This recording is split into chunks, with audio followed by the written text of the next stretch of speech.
Comment louer ses skis ou son snowboard en pratique, c'est ce qu'on va voir maintenant.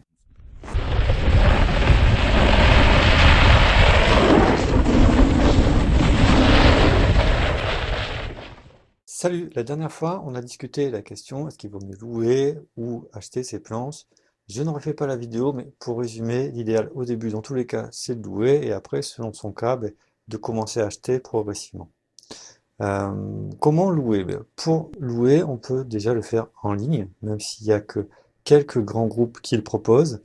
Mais regardez bien, louer en ligne, ça ne garantit pas une réservation du matériel, hein. Il ne sera pas réservé pour autant, il ne sera pas préparé en amont pour autant. Donc en fin de compte, ça n'a pas grand intérêt, sauf privilégier les grands groupes. Savoir aussi que parfois il y a des auberges de jeunesse, certains centres de vacances ou des hôtels qui possèdent leur propre matériel en location pour leur clientèle, hein. Je ne parle pas d'une recommandation pour un loueur Intel situé quelque part dans la station, mais ils ont du matériel en propre. Dans ce cas, il n'est pas nécessaire de sortir de là où on loge, et côté tarif, tout compris, ça peut être vraiment très intéressant ce genre de formule, donc c'est à savoir. Il y a aussi des loueurs en fait dans les villes, même loin des montagnes. L'avantage c'est qu'il n'y a pas d'attente, hein, on peut prendre plus de temps aussi pour choisir. Il n'y a pas la frénésie d'être sur la piste au plus vite, qui est souvent un petit peu stressante quand on est en station. C'est généralement moins cher, mais il faut compter les jours supplémentaires de trajet, même si c'est à voir au cas par cas. Et aussi, si on loue sur la route, par exemple, il faut bien faire attention à l'heure de fermeture du magasin pour le retour, parce que, attention, il y a souvent des bouchons au moment de redescendre des stations. Et sinon, la solution classique, c'est le loueur indépendant qu'on trouve partout, dans toutes les stations. Et généralement, on le trouve en front de neige. C'est probablement en fait la solution la plus pratique, parce que déjà, l'ambiance, elle est moins colonie de vacances et odeur de pied que dans les grands groupes, hein, dans les grandes chaînes, pour des tarifs qui sont équivalents et avec généralement même des services en plus, comme le gardiennage des skis éventuellement ou autre.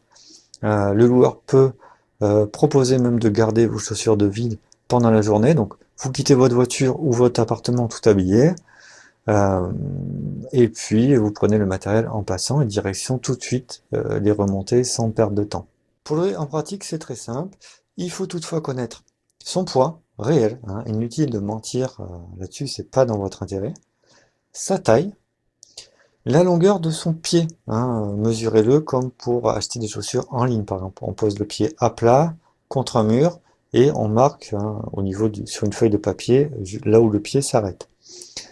Et éventuellement son pied directeur dans le cas d'une planche. Je vous mets des infos en description pour ça. C'est bien de connaître avant, il faut absolument connaître avant quel est votre pied directeur.